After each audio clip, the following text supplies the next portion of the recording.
नाजरीन अस्सलाम वालेकुम। IAD टुडे के खबरनामे में आपका खैर मकदम करते हैं। आइए बढ़ते हैं तफसीलात की तरफ। सिकंदराबाद में जोबली बस स्टेशन में आरटीसी के 48 मुलाजमीन ने जेएसी की अपील पर आज खाना पकाकर एहतजाज किया। इस मौके पर तेलुगु देशम की रियासती सदर एल रमना, तेलंगाना जन समिति के कन्वीनर प्रोफेसर कोदंडराम, कांग्रेस के साबिक MP वी हनुमंतराव और साबिक MLC रामू नायक, बीजेपी के साबिक MP के रविंद्र नायक और दूसरे मौजूद थे। उन्होंने हड़ताली मुलाजिमीन से इज़हार यकानगत किया और कहा कि वो आरटीसी मुलाजिमीन की हड़ताल की बदस्तूरताई जारी रखेंगे। వందనం మిత్రులందరికీ కూడా పేరు పేరున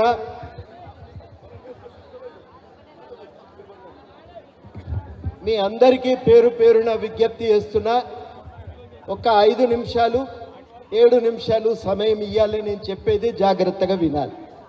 నేను ఇవాళ ప్రధానంగా ఇగో హైకోర్టు ఆర్డర్, ఈ హైకోర్టు ఆర్డర్ గురించి మీతో మాట్లాడదలిచిన. ఇది 14 పేజీలు ఉన్న ఆర్డర్. 14 పేజీల్లో ముందున్న ఒక పేజీ తీసేస్తే, ఈ ఒక్క పేజీ తీసేస్తే మిగతాదంతా కూడా మన సమస్యల మీద, మన వివాదం గురించి, మనతో జరపవలసిన చర్చల గురించి ఈ తీర్పులో రాసి ఉంది.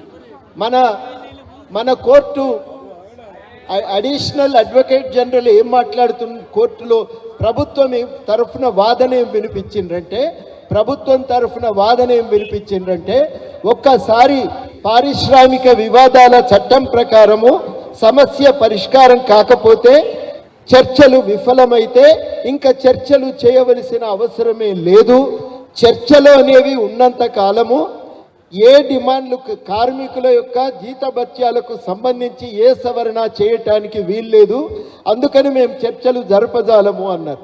కానీ కోర్టు వారు చాలా సూటిగా ఏమన్నారంటే, గవర్నమెంట్ తరఫున వస్తున్నటువంటి వాదనలు అనేవి చట్టబద్ధం కాదు, అవి సరి అయినటువంటి అవగాహన లేకుండా మాట్లాడుతున్నారు. మూడో మాట ఏమన్నాడంటే ఆయన, ఈ చట్టం ప్రకారము మీరు చెప్తున్నటువంటి మాట ఏమాత్రము సమంజసంగా లేదు అనే మాట కూడా వాడి. కోర్టు వారు ఏమన్నారు, చట్టం గురించి మీరు తప్పు చెప్తున్నారు, చర్చలు లేబర్ డిపార్ట్మెంట్లో సఫలమైన విఫలమైన వాటిని మళ్ళీ కొనసాగించవలసిన బాధ్యత రాజ్యాంగం ప్రకారం, చట్టం ప్రకారం ప్రభుత్వం మీద ఉంది. ఖచ్చితంగా ప్రభుత్వం మాట్లాడాలి, ఆర్టీసీకి ఆదేశాలు ఇవ్వాలి, చర్చలు జరగటానికి పూనుకోవాలి అని చెప్పి వారు ఆదేశం ఇవ్వటం జరిగింది. చాలా వరకు ఈ విషయంలో మేము అడుగు ముందుకు వేయకపోవటానికి కారణం ఏంటంటే, కార్మికులు లేవనెత్తుతున్న డిమాండ్లు ఆర్థికంగా విపరీతమైన భారాన్ని పడేస్తాయి గవర్నమెంట్ మీద. ఇంతటి భారం ఉన్నటువంటి డిమాండ్లను మేము అంగీకరించటం కష్టము అన్నారు. జడ్జి గారు మన తరఫున అక్కడ వాదన వినిపించిండ్రు. మేము చర్చలకు సిద్ధము, ఎప్పుడు పిలిచినా సిద్ధము. మేము ఇప్పటికే ప్రభుత్వాన్ని 2-3 సార్లు అడిగినాం చర్చలకు రావాల్సిందేని, కానీ వారి నుంచి స్పందన రాలేదు. ఈ చర్చల్లో మేము విలీనం గురించి అడగటమే కాదు, ఇంకా చాలా డిమాండ్లు ఉన్నాయి. విలీనం అనేది ముఖ్యమైన డిమాండ్ అయినా ఏకైకము కాదు, దానికి మాత్రమే చర్చలు పరిమితం చేయాలని కూడా మేము చెప్పటం లేదు. ప్రధానంగా మేము ఏమడుగుతున్నామంటే, ఈ డిమాండ్లన్నిటిపైన చర్చ జరగాలని కోరుతా ఉన్నాం. మా డిమాండ్లు కూడా గవర్నమెంట్ చెప్తున్నట్టు ఆర్థిక భారాన్ని పడేసేవి కావు. ఆ డిమాండ్లు వినిపించిన తర్వాత కోర్టు వారి ఆర్డర్లో అవన్నీ రాసిండ్రు. టూల్స్ ఇవ్వాలి, మీ చట్టం ప్రకారం ఉంది కదనే. కొత్త బస్సులు రావాలి, మీ చట్టంలో ఉంది కదనే. ట్రైనింగ్ ఇవ్వాలి, మీ చట్టంలో ఉంది కదనే. మెరుగైన సర్వీస్ కండిషన్లు మీ చట్టంలో ఉంది కదా. ఇందులో భారం కూడా లేదు కదా. వాళ్ళు అడగకముందే ఈ రకంగా భారం లేని వాటి మీద మీరు చర్చ చేయటం వల్ల వచ్చే ఇబ్బంది ఏంటిది అనే అభిప్రాయాన్ని కూడా కోర్టు వ్యక్తం చేసింది. అయితే కోర్టు వారు ఒక మాట ఏమన్నారంటే, భారత రాజ్యాంగం ప్రకారం కార్మికుల పట్ల ప్రభుత్వానికి, కార్పొరేషన్కు ఒక బాధ్యత ఉంది. భారత రాజ్యాంగంలో మనది సోషలిస్టు రిపబ్లిక్ అని రాసుకున్నాం. సోషలిస్టు అంటే ఏంది అనేది భారత రాజ్యాంగంలో వివరణ ఉంది, ఆదేశిక సూత్రాల్లో ఉంది, ప్రాథమిక హక్కుల్లో ఉంది. ఏమేం చెయ్యాల్సి ఉంటుంది ప్రభుత్వం ఈ హక్కుల ప్రకారము, కార్మికులకున్న హక్కులు ఏంటి రాజ్యాంగం ప్రకారం అనేది విపులీకరించి ఇవన్నీ నెరవేర్చవలసినటువంటి బాధ్యత ప్రభుత్వం మీద ఉంది. కానీ డిమాండ్లను మీరు వెంటనే ఒప్పుకోమని చెప్పటం మా పరిధిలోకి రాదు. దాని గురించి మేము మాట్లాడం, కానీ ఖచ్చితంగా చర్చలు జరిపి తీరవలసిందే అని చెప్పి ఇవాళ కోర్టు వారు ఒక సూచన చేసిండ్రు. మీరు ముందు 3 రోజుల సమయం ఇచ్చినాం, కాలేదప్పటికీ. ఇప్పటికన్నా 28 నాటికి చర్చలు చేసి ఒక నిర్ణయానికి వస్తారని, ఒక అంగీకారానికి వస్తారని మేము ఆశిస్తున్నాం. 28 నాటికి ప్రభుత్వం ఒక అంగీకారం, చర్చల ద్వారా సమస్యలను పరిష్కరిస్తుందని ఆశిస్తున్నామని చెప్పి కోర్టు వారు అన్నారు. ఇంతకంటే నిజంగా కోర్టు ఒక ప్రభుత్వం మీద బాధ్యత అనేది తీర్పు చదివితే చాలా సూటిగా మనకు అర్థమయ్యేటువంటి విషయాలు చాలా ఉన్నాయి. ఇందులో రాసిండ్రని నేను అన్నాను, కానీ ఇందులో ఉన్నటువంటి సారాంశం గురించి ఒక మాట చెప్పుకోవాలంటే, ఆ సారాంశంలో కీలకంగా ఉన్న అంశం ఏంది? ఆ సారాంశం కీలకంగా ఉన్నది ఏంటంటే, భారత రాజ్యాంగం ప్రకారం కానీ ఒక ప్రభుత్వం నైతికంగా కానీ ప్రజల పట్ల కొన్ని బాధ్యతలు ఉంటాయి. ఆ బాధ్యతలు ఏంది? కార్మికుల యొక్క మంచి చెడు చూసుకోవలసిన బాధ్యత ప్రభుత్వాన్ని, వాళ్ళ సంక్షేమాన్ని చూసుకోవలసిన బాధ్యత ప్రభుత్వాన్ని, వారి కావలసిన పని స్థితిగతులను బాగు చేయాలి, కావలసిన టూల్స్ ఇవ్వాలి. ఇవన్నీ కూడా ప్రభుత్వానికి ఉన్నటువంటి బాధ్యతలే. ఈ బాధ్యతలను మీరు పరిపూర్తి చేయవలసి ఉంటుందనే సూచన దాంట్లో అంతర్లీనంగా దాగి ఉంది. చాలా స్పష్టంగా చదివితే మనకు అర్థమవుతున్నది. కానీ కోర్టు చెప్పిందేంది? ఈ డిమాండ్ల పైన మీరు చర్చ చేయండి. అర్థమయ్యేది అంతిమంగా ఒక న్యాయసమ్మతమైనటువంటి డిమాండ్స్ ఉన్నాయి, చర్చలు చేసి పరిష్కరించవచ్చు. చర్చకు సానుకూలంగా ఉన్నారు, ఆ ప్రయత్నాన్ని మీరు కొనసాగించాలని చెప్పి ఒక సూచన ఉంది. ఇప్పటికిక్కడి నుంచి నేను మీ అందరి తరఫున, మా తరఫున వేదిక మీద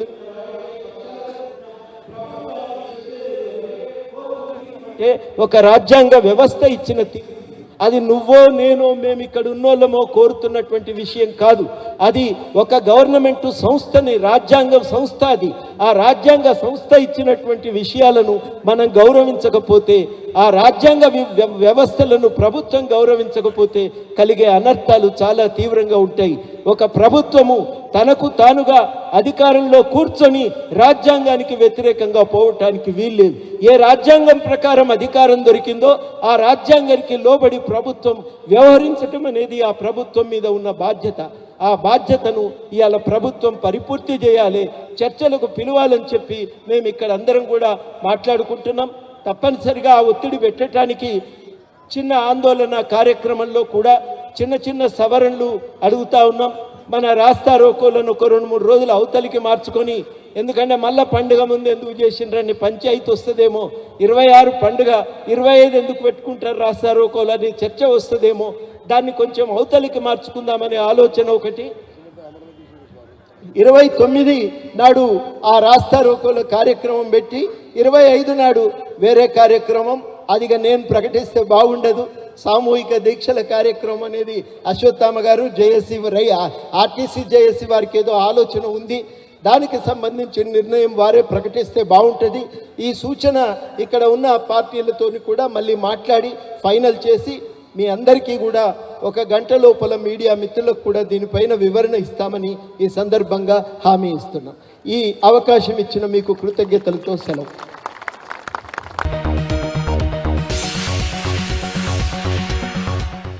डिस्ट्रिक्ट नगर के आरटीसी बस डिपो में आज उस वक्त हालात कशीदा हो गए जब हड़ताली मुलाजिमीन और आर्जी तौर पर हायर किए गए बस ड्राइवरों के दरमियान झड़प हो गई।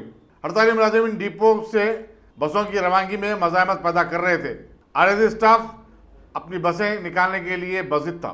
दोनों ग्रुपों ने एक दूसरे के खिलाफ नारेबाजी भी की। पुलिस ने वहां पहुंचकर हालात पर काबू पाया और हड़ताली मुलाजिमीन को डिपो का अहाता छोड़ देने की हिदायत दी। इसी तरह city police commissioner Anjani Kumar ने बसों की आमदरफ्त में रुकावट खड़ा करने वाले हड़ताली आरटीसी ड्राइवरों के खिलाफ सख्त कार्रवाई का इंतबाह दिया और कहा कि हड़ताली मुलाजिमीन को डिपो के अहाते में दाखिल होने का कोई इख्तियार नहीं है। ఉన్నాయి 10,000 పోస్టులు ఉద్యోగాలు ఉన్నాయి, అవి ఇవ్వండి వాళ్ళకి. ఇప్పుడైతే ఎంతమంది అయితే మా ప్లేస్ లో మా కడుపు కొట్టి మా ప్లేస్ లో అపాయింట్ చేసుకున్న ఉద్యోగాలంతా నిరుద్యోగులే. బీటెక్లు పీజీలు చేసిన వాళ్ళు ఉన్నారు. వాళ్ళు మరి అంతమంది నిరుద్యోగులు ఉన్నారని ఇప్పుడు మీరే బయటకు రప్పించారు వాళ్ళని. అంతమంది వాళ్ళందరికీ ఉద్యోగాలు ఇవ్వండి, పర్మనెంట్ చేయండి మమ్మల్ని అందరినీ. మేము నిరుద్యోగం నుంచి మేము అడుగుతున్నాము. మా భవిష్యత్తు, మా ఆర్టీసీ ఆస్తులని కాపాడమని, మా ముందు తరాలకు కూడా అది ఉపయోగకరంగా ఉండాలని మేము పోరాడుతున్నాము. మా స్వార్థానికి మేము తినడానికి మేము అడగట్లేదు. అయ్యా ఒక్కసారి దయచేసి మీ కాలు మొక్కుతాం, మీ కాపుల కుక్కలాగా ఉంటానన్నారు, అవసరం లేదు. మేము అడిగితే మాకు ఇంత అన్నం పెట్టు చాలు. మా కాళ్ళల్లో ముళ్ళు గుచ్చుకుంటే నోటితో పంటితో తీయాలని, పంటితో వద్దయ్యా మా గుండెల్లో మీరు గుణపాలు ఇస్తున్నారు. ఒకసారి ఆలోచించుకొని ఆ గద్దె దిగి వచ్చి మాతో చర్చలు పిలవమని మేమందరము సమయస్ఫూర్తిగా కోరుకుంటున్నాము. మీడియా వాళ్ళకు కూడా ఈ సమాచారాన్ని ప్రజలందరికీ తెలియజేస్తున్నందుకు మీడియా వాళ్ళకు మేము ఎంతో రుణపడి ఉన్నాము. ధన్యవాదాలు. కొన్ని యాక్సిడెంట్లు ప్రజలకు తెలియకుండా మీడియా వాళ్ళని మీరు బంధించారు. అట్లా మీడియా ప్రజా పోరాటం, ఇది పోరాటం అనేది మన ఇండియాలోనే స్టార్ట్ అయింది. ఒకప్పుడు ఝాన్సీ లక్ష్మీబాయి, సైరా, గాంధీ వీళ్ళంతా పోరాడందే ఈ రోజు మనం ఈ తెలంగాణ సాధించుకోలేదు. మేమంతా సకల సమ్మె చేస్తేనే మనకి తెలంగాణ వచ్చింది. మా బిడ్డల భవిష్యత్తు కోసం మేము పోరాడుతున్నాము. బంగారు తెలంగాణ అన్నారు కదా, మీరు అదే నోటుతో మాకు బంగారు తెలంగాణ తెచ్చిపెట్టండి, అంతే మేము కోరేది. అయ్యా సీఎం కేసీఆర్, మీ కాలు మొక్కుతున్నాం మేము. అయ్యా మేము కాలు మొక్కి మిమ్మల్ని గద్దెనెక్కించినాము. మళ్ళా మేము అడుగుతున్నాము మా బాధలు పక్కన పెట్టి మా కష్టాలు నష్టాలు మీతో చెప్పుకుంటే, మేము స్ట్రైక్ చేస్తే ఎన్జిఓస్లకు 33,000 కోట్లు వాళ్ళకు అడగకుండానే వాళ్ళకి ఇచ్చినావు, విద్యుత్ వాళ్ళకి ఇచ్చినావు. మరి మాకు 2,50,000 కోట్లు మా ఆస్తులు బహిరంగంగా ఉన్నాయి. మరి ఇన్ని పెట్టుకొని మేము అడుగుతున్నా కూడా మాకు స్పందించట్లేదు. ట్రైనింగ్ లేని డ్రైవర్లను బయటికి పంపించి ప్రజల్ని చంపుతున్నావు. ఆ యాక్సిడెంట్లు అయినా ఏమో మీడియాలోకి రాకుండా మీడియాలందరినీ గుప్పెట్లో పెట్టుకున్నావు. మరి ప్రజలకు ఎలా తెలుస్తుంది? ప్రజల ప్రాణాలు అయితే మీకు లెక్కలేవు. మీ ఇంట్లో కుక్క చచ్చిపోతే మాత్రం డాక్టర్ని డిస్మిస్ చేయొచ్చు. అంటే ఇన్ని వేల ప్రాణాలు, మా ఆర్టీసీ వర్కర్ల ప్రాణాలు పోతే మాత్రము మీకు లెక్కలేదా? అంటే ప్రాణం విలువ మా బతుకు కుక్క కంటే హీనమైపోయినాయా? అయ్యా ఒక్కసారి గుర్తు చేసుకోండి. మీరు దయచేసి మీరు గద్దె దిగి మీరు ఆ మొండి పట్టుదల వీడి మాతో చర్చలకు రండి. మా బాధలు మా కష్టాలు ఒకసారి వినండి. మేమేం మీతో పోట్లాడలేదు, మిమ్మల్ని తిట్టడం లేదు, మేము అడుగుతున్నాము. మీరు స్పందించి మీరు గద్దె దిగి రండి, ఒక గద్దె దిగి కిందికి రండి. మాకు నష్టాలు వచ్చినాయి పండగప్పుడు మీరు స్ట్రైక్ చేసి రని మరి మీరు అంటున్నారు. ఎన్ని నష్టాలు వచ్చినాయని మీరు చెప్తున్నారు. మరి మా ఒక్క డిపోకి వచ్చి ఒక్క రోజుకు 7 లక్షల నష్టం వస్తుంది. ఇప్పుడు 18 రోజులుగా మీరు నోరు తెరవకపోవడం వల్ల మాకు ప్రతిరోజు వచ్చే ఆ నష్టాలు, ఇన్ని డిపోలో ఉన్నటువంటి నష్టాలు మరి ఎవరి వల్ల వచ్చినాయి? మేము చేసుకున్న నష్టాలా? ఒక మాట నోరు తెలిసి ఒక మాట మాట్లాడడానికి మీకు అంత ఇది ఉంటే, మరి మేము ఇక్కడ నోరు తిండి లేక తిప్పలు లేక సంఘాలు, కోర్టులు, టీచర్స్, తెలంగాణ మొత్తం మద్దతు ఇస్తుంది. మరి ఇంతమంది మద్దతు ఇస్తున్న మాకు మీరు ఎందుకు నోరు మూసుకొని కూర్చున్నారో మాకు అర్థం కావట్లేదు. మీ ఆంతర్యం ఏంటి? మీ ఆలోచనలో ఉన్న కుట్రపూరితమైన ఆ కుట్ర ఏంటి? మా ఆర్టీసీ ప్రైవేట్ పరం చేసి దోచుకొని పంచిపెడదాం అనుకుంటున్నావా? మమ్మల్ని రోడ్డు పాలు చేద్దాం అనుకుంటున్నావా? అట్లా చేస్తే మాత్రము మేమే కాదు, మాతో ప్రారంభమైన ఈ సమ్మె మొత్తం సకల జన సమ్మెగా మరలా మారనున్నది.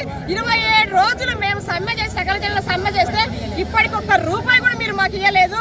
ఒక కాగితం మాత్రం మా చేతిలో పెట్టినావు. 2020 అక్టోబర్లో చెల్లిస్తామని. అంటే 2020 అక్టోబర్ వరకు దీన్ని ప్రైవేట్ పరం చేసేస్తాం, అడిగే దిక్కుండదని ఇప్పుడు మమ్మల్ని ఈ సమ్మెకి దింపినాము. మేము వెళ్తున్నాము. మా న్యాయమైన కోరికలు మీరు ఒక్కసారి మనిషిగా ఆలోచించండి. మమ్మల్ని అందరినీ ఈ ఆర్టీసీ ప్రభుత్వంలోకి విలీనం చేయండి. ఇన్ని వేల కోట్ల ఆస్తులతో ఒక పెళ్లి కూతురు పెళ్లి కొడుకు వధువు కట్నం తీసుకొచ్చినట్టుగా మేము ఇన్ని వేల ఆస్తులు తీసుకొని వస్తున్నాము. మమ్మల్ని విలీనం చేయడానికి మీకు ఏం కష్టమైంది మాకు చెప్పండి. మేము అప్పుల్లో లేము. మాకు రావాల్సిన सिटी पुलिस के जवानों और रैपिड एक्शन फोर्स ने आज पुराने शहर के मादन्नापेट में फ्लैग मार्च किया। असिस्टेंट कमिश्नर पुलिस संतोष नगर शिवराम शर्मा ने बताया कि इसका मकसद आवाम में भरोसा दिलाना था कि पुलिस नाखुशगवार वाक़े से निपटने के लिए हर वक्त तैयार है। Additional deputy commissioner police south zone Mohammed Rafiq ने निगरानी की। साउथ जोन के दूसरे पुलिस स्टेशनों के एसएचओ और सब इंस्पेक्टर्स ने भी इसमें हिस्सा लिया।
क्या आपने उम्रा का इरादा कर लिया है? तो फिर अकबर ट्राइबल सर्विसेज को तरजीह दें। हज उम्रा करने वालों के लिए क्वालिटी सर्विस ऐसी कि आप मुद्दतों भुला ना पाएं, और इंडिविजुअल्स की सहूलत भी। इंटरनेशनल और domestic air ticketing, visa endorsement, visit visa, immigration और पासपोर्ट ऑनलाइन की सहूलत भी दस्तयाब है। हर माह उम्रा के 2 ग्रुप्स रवाना होंगे। मक्के शरीफ और मदीने मुनव्वरा में बिल्कुल करीब क़याम, तीनों वक्तों पर हैदराबादी ग़िज़ाएं, लग्जरी होटल में क़याम, एसी बसें, ज़ियारतों की सहूलतें, आपके सफ़र से जुड़ी तमाम ज़रूरी उमूर की बेहतर से बेहतर खिदमात की पेशकश लिए। Managing director Syed Shah Mujahid Hussaini, Akbar tribal services, Salarjung complex, Diwan Devdi, Hyderabad.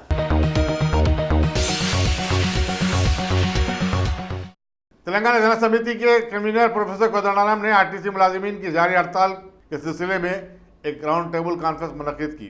RTC मुलाजिमीन की जेएसी के कायदीन ने हड़ताल से पैदाशुदा हालात पर तबादला ख्याल किया और बताया कि किस तरह हुकूमत मुतलकुल अन्नान होने का मुजाहरा कर रही है। गवर्नर से नुमाइंदगी और हाईकोर्ट के अहकामात के बावजूद हुकूमत हड़ताल से निपटने और इसे ख़त्म करने के लिए कोई संजीदा इक़दाम नहीं कर रही है।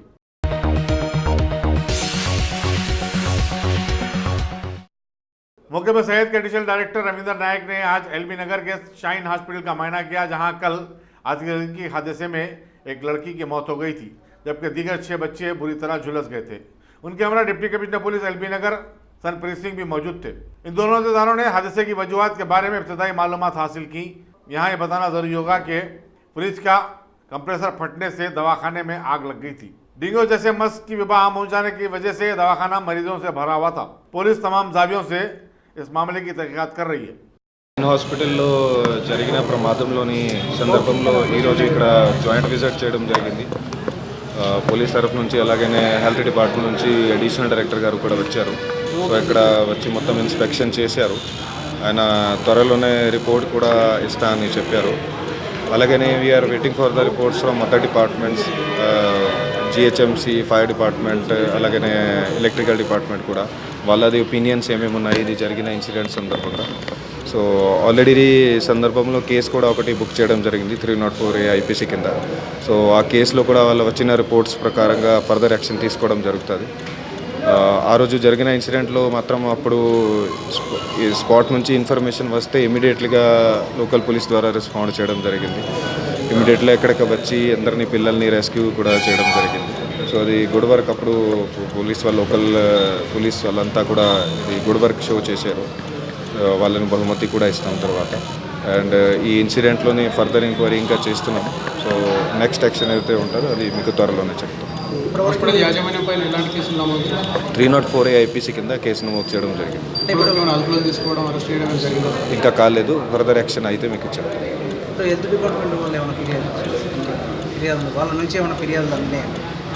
ఫిర్యాదు ఏం రాలేదు. వాళ్ళు ఈరోజు ఇన్స్పెక్షన్ చేశారు. తర్వాత రూల్స్ అండ్ రెగ్యులేషన్ ప్రకారంగా ఏమేమి ఇక్కడ షార్ట్ కమింగ్స్ ఏమైనా ఉన్నాయా, తప్పులు ఏమైనా ఉన్నాయా వాళ్ళు డీటెయిల్ నుంచి director of public health and family welfare విభాగం నుంచి ఎంక్వైరీ ఆఫీసర్గా ఈ షైన్ చిల్డ్రన్ హాస్పిటల్లో జరిగిన ఫైర్ యాక్సిడెంట్ గురించి ఎంక్వైరీ చేయడానికి నేను నిన్న మార్నింగ్ వచ్చాను. నేను నాతో పాటు రంగారెడ్డి డిఎంఎన్హెచ్ఓ గారు, స్వరాజ్యలక్ష్మి గారు వచ్చారు. లాక్ చేసి ఉందని చెప్పేసి ఓపెన్ చేసి ఉన్న ఆ సెల్లార్ ఆ భాగాన్ని చూసి మేము వెళ్ళిపోయాము. ఈరోజు మన పోలీస్ విభాగం వాళ్ళ సహాయంతో వచ్చి మొత్తం ఓపెన్ చేయించి మొత్తం చూశాము. 4th floor, 3rd floor, 2nd floor, ఆ తర్వాత 1st ఫ్లోర్, గ్రౌండ్ ఫ్లోర్, తర్వాత సెల్లార్ ఇవన్నీ ఇప్పుడు చూసినాము. చూసిన తర్వాత ఈ ఏదైతే నేను చూశానో మా మెడికల్ అండ్ హెల్త్ స్పెసిఫికేషన్స్ ప్రకారము ఏమేమి ఉన్నాయి, ఏమేమి లేవు, తర్వాత దీంట్లో ఉన్న బెడ్స్ కానీ, పేషెంట్స్ కానీ, డాక్టర్స్ కానీ దానికి సంబంధించిందంతా కూడా నేను రిపోర్ట్ తయారు చేసి మా విభాగపు అధిపతి director of public health and family welfare వారికి నేను సబ్మిట్ చేస్తాను. అక్కడితో నా పని పూర్తవుతుంది. ప్రాథమికంగా మీరు దేనికి వచ్చేస్తారు?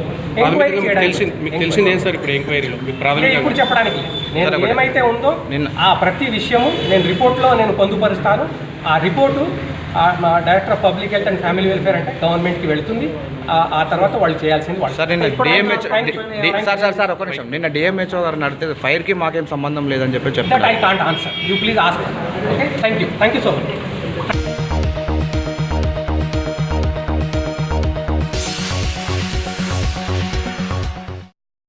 Top selection computers.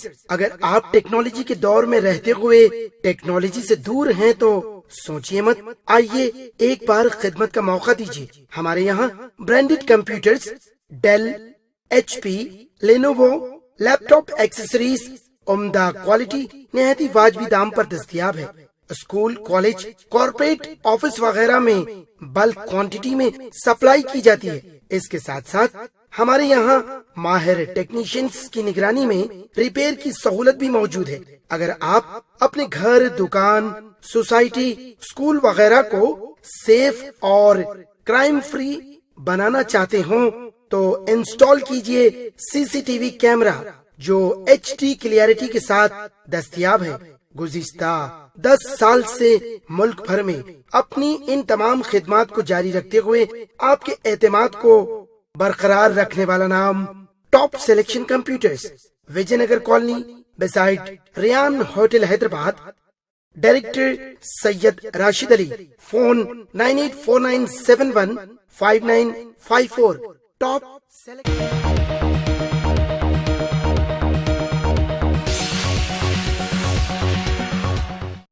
मरकजी हुकूमत ने पंकज कुमार को आधार का नया CEO मुकर्रर किया है।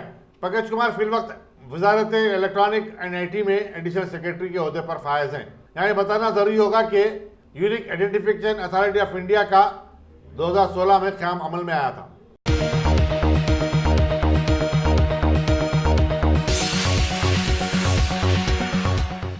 जेएसएमसी LB नगर के शाइन हॉस्पिटल में कल हुए हादसे के बाद हरकत में आ गया है।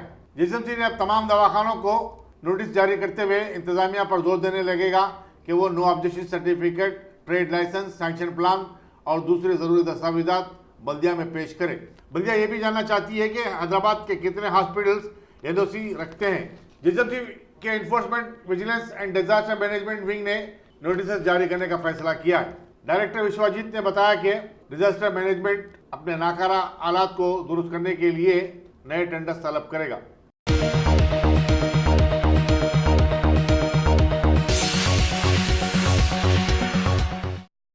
वज़ीर-ए-आज़म नरेंद्र मोदी 24 अक्टूबर को अपने हल्के इंतखाब वाराणसी का दौरा करेंगे, जहां वो पार्टी कारकुनों के साथ मशावरत करेंगे। मोदी का यह दौरा अयोध्या में 26 अक्टूबर से शुरू होने वाले दीप उत्सव तकारीब से पहले पेश आ रहा है। वज़ीर-ए-आज़म मोदी 26 अक्टूबर को अयोध्या में दीप उत्सव तकारीब से पहले वाराणसी का दौरा कर रहे हैं।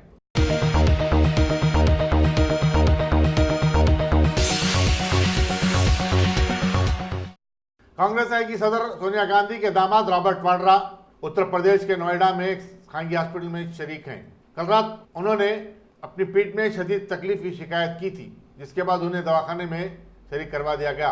वो एक सीनियर ऑर्थोपेडिक सर्जन के जेर इलाज हैं। रॉबर्ट वाड्रा की बीवी और कांग्रेस की जनरल सेक्रेटरी प्रियंका गांधी ने कल दवाखाना पहुंची और अपने शौहर के साथ रात गुजारी। वह सुबह दवाखाने से रायबरेली के लिए रवाना हो गई। यहाँ बताना जरूरी होगा कि रॉबर्ट वाड्रा की ED मनी लॉन्ड्रिंग केस में तहकीकात कर रही है। वो अदालत की इजाजत से अपने इलाज के सिलसिले में बैरून मुल्क का दौरा भी कर चुके हैं।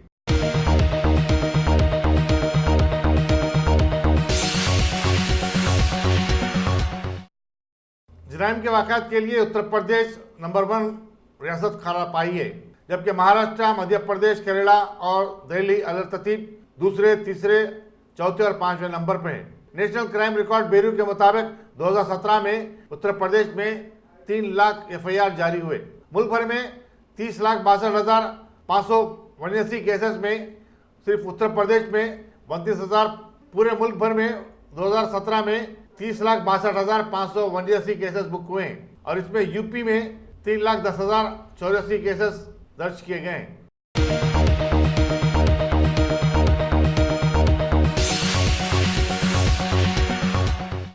वज़ीर-ए-आज़म नरेंद्र मोदी मुल्क भर की उन खवातीन को जिन्होंने नुमाया खिदमत अंजाम दी हैं दिवाली से कबल कौम से मुतारिफ करवाना चाहते हैं। इस प्रोग्राम को भारत की लक्ष्मी का नाम दिया गया है। फिल्मी अदाकारा दीपिका पादुकोण और शटलर पीवी सिंधु को इसके लिए ब्रांड एम्बेसडर मुकर्रर किया गया है। वज़ीर आज़म ने एक वीडियो शेयर करते हुए खवातीन को बाअख्तियार बनाने की जरूरत पर जोर दिया। बस एक आम सी जिंदगी जैसी सबकी होती है, वो बड़े बड़े सपने देखते, पर ये कभी नहीं सोचा था कि सपने देखने में और उनको जीने में कितना फर्क होता है। क्या मैं कर पाऊंगी? सबको कैसे समझाऊंगी? सवाल तो कई थे और चुनौतियां भी कम नहीं थी। बस इरादे ही थे जो आसमान छू रहे थे, और हार मानना वो तो उसने कभी सीखा ही नहीं था। बस मान लो ठान ली थी कि कुछ करके दिखाना है। आसान नहीं था देश के भविष्य की उम्मीदों पर खरा उतरना, उनके साहस को स्नेह से बढ़ाना, पूरे भारत में नई उमंग के दीप जलाना। कहते हैं कि एक लक्ष्मी अपने घर में समृद्धि और सुख लाती है, लेकिन सिंधुताई जैसे देश की बेटियां पूरे भारत का नाम रोशन करती हैं। तो ये दिवाली ऐसी ही भारत की लक्ष्मियों के नाम करें। ढूंढिए अपने आसपास ऐसे ही होनहार कहानियां और शेयर करें सोशल मीडिया पर #भारत की लक्ष्मी के साथ। जय हिंद, हैप्पी दिवाली। कई ऐसी बेटियां होगी जो अपनी मेहनत और लगन से, टैलेंट से परिवार का, समाज का, देश का नाम रोशन कर रही होंगी। क्या इस दिवाली पर भारत की इस लक्ष्मी के सम्मान के कार्यक्रम हम कर सकते हैं? हमारे आसपास कई बेटियां, कई बहुएं ऐसी होंगी जो असाधारण काम कर रही होंगी। कि इन बेटियों की उपलब्धियों के बारे में सोशल मीडिया में अधिक से अधिक शेयर करें और हैशटैग यूज करें भारत की लक्ष्मी।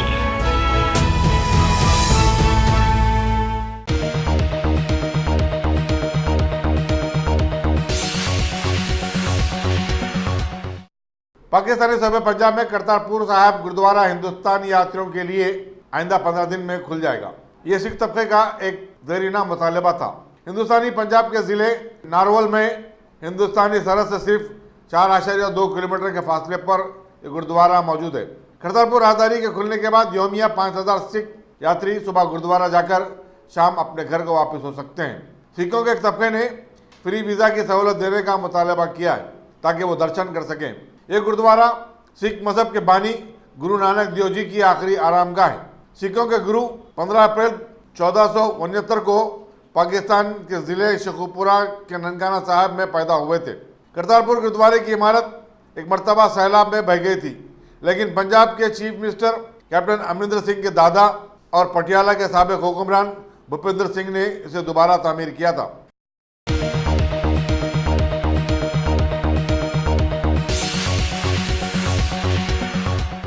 अगर आपने हमारे चैनल को सब्सक्राइब नहीं किया है तो आपको यहाँ सब्सक्राइब बटन दिख रहा है, उसे क्लिक करिए और सब्सक्राइब कीजिए और साथ ही साथ बेल आइकॉन को भी क्लिक करिएगा जिससे कि आपको ताज़ा अपडेट मिलते रहें।